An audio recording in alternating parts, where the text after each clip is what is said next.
Israël a bombardé l'Iran dans la nuit avec 200 avions de combat et visé une centaine de cibles militaires et nucléaires, voici ce que l'on sait. L'opération, appelée Lion dressé, durera autant de jours que nécessaire pour éliminer cette menace. C'est ce qu'a déclaré le Premier ministre israélien Benjamin Netanyahou. L'Iran a annoncé qu'au moins 95 personnes avaient été tuées lors de l'attaque. Plusieurs chefs du régime iranien ont eux aussi été tués dans l'attaque, dont Hossein Salami, le chef des gardiens de la révolution, qui contrôle la grande majorité des infrastructures du pays. De plus, toute la chaîne de commandement de l'armée de l'air iranienne aurait été tuée selon l'armée israélienne. Alors pour rappel, les Occidentaux et Israël accusent l'Iran de vouloir se procurer l'arme atomique, et selon Israël, il s'agit d'une menace pour son existence. Le régime iranien, lui, a toujours démenti vouloir se doter de l'arme atomique et assure que son programme nucléaire est uniquement à usage civil, donc pour produire de l'énergie. Cette attaque israélienne n'a pas été menée avec les États-Unis, qui ont rapidement pris leur distance. En effet, ces dernières semaines, Donald Trump était opposé à une attaque et souhaitait négocier un arrêt du développement de l'arme nucléaire iranienne en échange de l'allègement des sanctions sur l'Iran. Juste après l'attaque, le guide suprême iranien a menacé Israël d'un sort amer et douloureux. L'Iran a promis une riposte sans limite et a commencé à viser Israël avec des drones et des missiles. De son côté, le ministre français des Affaires étrangères a réagi en indiquant « Nous réaffirmons le droit d'Israël à se défendre contre toute attaque. Il est essentiel que toutes les voies diplomatiques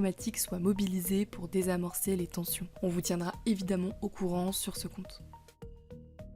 Israël a bombardé l'Iran dans la nuit avec 200 avions de combat et visé une centaine de cibles militaires et nucléaires, voici ce que l'on sait. L'opération, appelée Lion dressé, durera autant de jours que nécessaire pour éliminer cette menace. C'est ce qu'a déclaré le Premier ministre israélien Benjamin Netanyahou. L'Iran a annoncé qu'au moins 95 personnes avaient été tuées lors de l'attaque. Plusieurs chefs du régime iranien ont eux aussi été tués dans l'attaque, dont Hossein Salami, le chef des gardiens de la révolution, qui contrôle la grande majorité des infrastructures du pays. De plus, toute la chaîne de commandement de l'armée de l'air iranienne aurait été tuée selon l'armée israélienne. Alors pour rappel, les Occidentaux et Israël accusent l'Iran de vouloir se procurer l'arme atomique, et selon Israël, il s'agit d'une menace pour son existence. Le régime iranien, lui, a toujours démenti vouloir se doter de l'arme atomique et assure que son programme nucléaire est uniquement à usage civil, donc pour produire de l'énergie. Cette attaque israélienne n'a pas été menée avec les États-Unis, qui ont rapidement pris leur distance. En effet, ces dernières semaines, Donald Trump était opposé à une attaque et souhaitait négocier un arrêt du développement de l'arme nucléaire iranienne en échange de l'allègement des sanctions sur l'Iran. Juste après l'attaque, le guide suprême iranien a menacé Israël d'un sort amer et douloureux. L'Iran a promis une riposte sans limite et a commencé à viser Israël avec des drones et des missiles. De son côté, le ministre français des Affaires étrangères a réagi